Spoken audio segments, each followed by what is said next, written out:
Salve, muito boa noite. Seja bem-vindo aqui ao Frente a Frente. Hoje nós não temos aquelas perguntas do Twitter porque estamos gravando aqui na Vice-Presidência da República e falando aqui, como sempre, de política, da vida do Brasil e levando até você informações importantes. O Vice-Presidente da República, Hamilton Mourão, está aqui no Frente a Frente.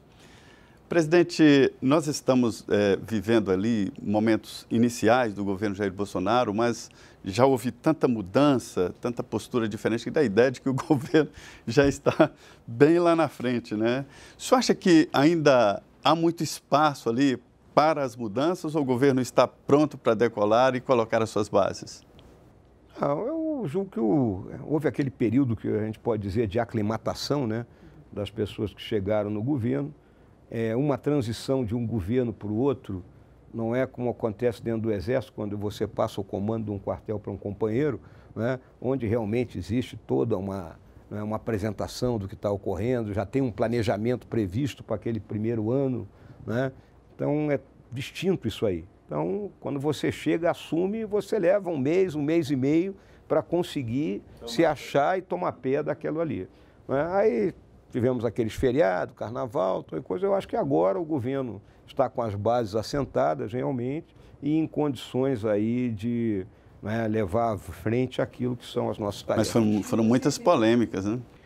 Polêmicas vai acontecer, né? Porque é da natureza, né? Da natureza das pessoas, né? Então, eu não me abato com polêmicas, muito pelo contrário, acho que elas fazem parte da vida. Inclusive na educação, general, o senhor acha que já chegamos ali no ponto de estabilização? Porque a gente vem aí uma greve das universidades, está dando muita confusão. No Congresso, a gente escuta alguns deputados dizerem que o ministro Weintraub conseguiu recriar a UNE. Ele deu um discurso para um grupo que não tinha o que dizer, porque a única coisa que o governo estava cobrando antes, apesar de todos os tropeços do ministro Ricardo Vélez, era eficiência no ensino e também que os estudantes cumprissem seu papel de estudar e de buscar uma boa formação. Agora ele entrou, parece que deu mais uns tropeços aí. Como é que o senhor avalia essa área de educação? Olha, eu acho que houve um erro de comunicação aí, né, na hora em que o ministro, né, mostrou que ia cortar ou bloquear ou contingenciar, que é o que está acontecendo, 30%, né, dos recursos. Né? Óbvio que são dos recursos discricionários, ele não pode bloquear ou contingenciar os recursos obrigatórios. Então, ao se comunicar de forma indevida, né, gerou essa turbulência, essa polêmica, como o Zé Maria falou aqui, né? Porque contingenciamento tem acontecido ao longo de todos os anos de governo. Acho que o único ano que não tivemos contingenciamento foi ano passado, que o governo Temer liberou o orçamento em fevereiro. Agora, todos os outros anos, eu não me lembro de nenhum onde não tenha havido contingenciamento. Nós estamos enfrentando uma situação difícil, estamos arrecadando pouco. Existe algo que as pessoas desconhecem, e muitas vezes os nossos analistas econômicos, né, eu gostaria até que eles se debruçassem e comentassem isso, que se chama restos a pagar. Restos a pagar são aqueles recursos que foram empenhados ano passado e que não estão liquidados. E tem de anos anteriores também, né? Tem de anos anteriores também. Eu acho que nós temos 186 bilhões de restos a pagar inscritos e reinscritos. Isso significa o quê? Que eu empenhei ano passado, mas vou pagar esse ano com o financeiro que eu estou arrecadando. Não dá para cancelar? Não dá para cancelar um pedaço desses restos a pagar? Se eu cancelar isso, eu estarei passando calote naquela empresa. Vamos dizer o seguinte, eu comprei, vamos colocar aqui, 50 quilômetros de trilho de uma empresa, ela não tinha condições de me entregar até 31 de dezembro, me entregou agora, e eu digo, agora eu não quero mais. Ela vai à justiça e vai me processar. Mas não tem um pedaço que a obra nem começou e que aí dá para... Esses, às vezes, você consegue cancelar, né? Mas isso é uma decisão grave porque todo ordenador de despesa que cancela sem uma justificativa muito boa, ele vai responder ao Tribunal de Contas da União. General, a gente não pode deixar de tocar num assunto que movimentou muito a política nacional. No Congresso, a gente ouve muito sobre esta interferência da família do presidente Bolsonaro, diga os filhos, né? E também do Olavo de Carvalho, né? E houve recentemente ali agressão dele contra os militares, contra os setores do governo. Como é que o senhor vê este embate no governo? Olha, o presidente já colocou, né, muito claramente que esse assunto tem que ser considerado página virada, né? Obviamente que incomoda todas as vezes, né, que você não é criticado de forma correta. Eu acho que a crítica ela existe, ela tem que ser feita, mas com elegância e com educação, né? Então, se você criticar com ideias, né, e criticar com argumentos, né, convincentes, eu acho que aquele que está sendo criticado não vai ficar melindrado por isso. Agora, quando a crítica é pura e simplesmente palavras de baixo calão, isso não é bom para a democracia. Mas a resposta não é valorizar o próprio Olavo de Carvalho? Não, a resposta hoje é a gente manter um silêncio obsequioso. Por falar em silêncio obsequioso, o ministro Sérgio Moro já disse que considera que ele não fez nenhum toma lá da cá em relação a trocar uma vaga no Supremo Tribunal Federal fazer aí do Ministério da Justiça um trampolim, uma vez que o presidente Jair Bolsonaro já disse que a próxima vaga que surgir no Supremo é do ministro Sérgio Moro, se ele quiser. Como é que o senhor vê isso? O senhor acha que o COAF, por exemplo, o Conselho de Atividades Financeiras, de Controle de Atividades Financeiras, tem que ficar mesmo no Ministério da Justiça? O que o Congresso fez está bom? O governo vai lutar para que volte o COAF ao ministro Sérgio Moro? Queria que o senhor comentasse esse assunto. Olha, em primeiro lugar, o ministro Sérgio Moro é uma pessoa de reputação ilibada, é daquelas pessoas que a gente convive e observa as ações e a forma metódica como ele atua, a gente fica, como é que eu vou dizer assim, a gente fica extremamente orgulhoso de contar com uma pessoa dessa capacidade, dessa natureza dentro do nosso governo, né? O ministro Sérgio Moro é um idealista, né? E eu tenho certeza que em nenhum momento, né, ele pensou, não, eu vou para o governo porque eu vou assegurar uma vaguinha no STF. Não, ele era um juiz, né, com larga influência dentro do espectro da nação, tem uma popularidade enorme no nosso país, né, uma pessoa respeitadíssima. Aí o caso específico do COAF, eu particularmente sou a favor que o COAF estivesse dentro do Ministério da Justiça, né, porque ele é uma linha auxiliar da investigação contra aquilo que isso é o crime que nós, né, temos combatido de forma mais veemente, que é a questão da corrupção, né? Essas movimentações financeiras não regulares, né? Esse fluxo de capital ilícito, e o COAF é o que tem os instrumentos e as ferramentas para isso. Então, se ele está sob a asa ali do Ministério da Justiça, atuando em coordenação cerrada e contínua com a Polícia Federal, eu acho que isso só faz bem para a nação.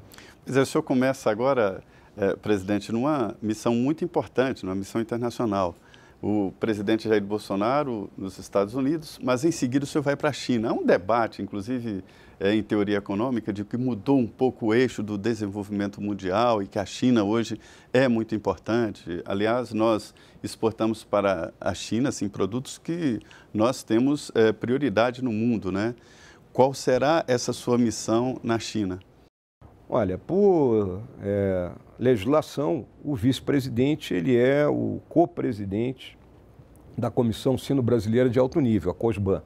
Essa comissão não se reunia desde 2015. E como o próprio nome está dizendo, ela é que tem que fazer a interface, não é, de todas as ligações que existem entre o governo federal, os governos estaduais, com o governo chinês, principalmente um governo como o chinês, que é um governo altamente centralizador.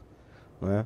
Então, nessa nova reunião da COSBAN, né, que nós estamos... Né, o senhor vai nessa quinta, né? Estamos viajando a partir de quinta-feira. Então, o que acontece? Nós fomos procurar levar uma mensagem política do presidente da República sobre a importância da China como parceiro estratégico do país, né? O nosso posicionamento, aí, a nossa visão em relação a essa iniciativa da Cinturão e Rota, né, o Belt and Road, né? E também problemas pontuais que existem aí na nossa questão comercial, questão da Embraer, né? Questão têxtil, né? São problemas. Mas se tiver que optar ali entre Estados Unidos e China, como é que o senhor responderia? Você não tem essa questão de optar, né? O que você tem hoje? Você tem dois gigantes, que são os Estados Unidos e a China. A China é o nosso maior parceiro comercial, o nosso fluxo de comércio com a China é em torno de 100 bilhões de dólares, né? A China hoje ela responde por mais de 1/3 do produto interno bruto do mundo e em um prazo curto ela vai responder por mais da metade, né? Então nós não podemos jamais desprezar esse gigante. Ao mesmo tempo nós temos que ter esse nosso relacionamento, essa nossa visão junto aos Estados Unidos da América, pelos valores democráticos, né, e liberais que sempre foram e emanaram, né, daquele país e que são valores que estão extremamente sintonizados com os ideais do governo Bolsonaro. Há uma briga aí entre Estados Unidos e China a respeito especialmente de tarifas, e essa briga recrudesceu essa semana. O senhor vai aproveitar para levar uma mensagem para os chineses do tipo, olha, se a briga com os Estados Unidos continuar, lembre-se que nós estamos aqui e também somos bons compradores. Não, essa questão bons vendedores, né, no caso. A guerra comercial Estados Unidos e China é algo que tem que ser visto com muito cuidado, porque são duas economias complementares. Tá? Se os Estados Unidos, por um acaso, importa muita coisa da China, por outro lado, não é? Os títulos da dívida pública dos Estados Unidos, eu acho que em torno de 2/3 estão na mão dos chineses. Presidente, né? Então, há uma complementaridade nisso aí. Antes da Denise encerrar o programa, queria que o senhor usasse exatamente esse espaço da Rede Vida para se dirigir aos nossos telespectadores e falar exatamente o que o senhor queira. Se tem algum assunto que a gente deixou de abordar, Não, por favor, lembre aí. Eu acho que vocês foram fantásticos aí, né? Tivemos a oportunidade de debater, né, e eu apresentar a nossa visão sobre mais diversos assuntos. Eu agradeço, né, o cavalheirismo, né, e vamos dizer assim, vou usar um termo militar, a camaradagem que nós tivemos aqui nessa nossa conversa, e deixar claro aos nossos telespectadores, né, que o governo do presidente Bolsonaro, ele tem o ideal maior de que aqui dentro do nosso país a gente desfrute de todas as liberdades que a pessoa humana pode e deve ter, né? A liberdade de expressão, a liberdade de religião, a liberdade de não sermos pressionados por ninguém e a liberdade de a gente andar na rua sem ter medo. É isso que ele quer. Bom, general, muito obrigada. Nós agradecemos muito, presidente, a sua participação aqui no Frente a Frente. E lembrando que você vai poder ver, infelizmente dessa vez, nós não tivemos aí as suas perguntas, mas numa próxima oportunidade já fica o convite para o senhor ir aos nossos estúdios aqui em Brasília ou mesmo em São Paulo para fazermos uma entrevista ao vivo, onde teremos a participação dos nossos queridos telespectadores. Muito obrigada. Obrigado, Denise. Obrigado, Zé Maria. Será uma satisfação muito grande poder responder aos nossos telespectadores.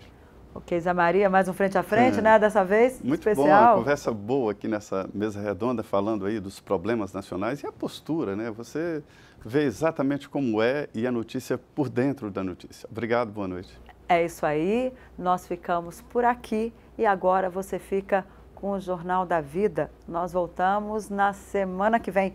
Muito obrigada pela sua audiência e uma boa noite.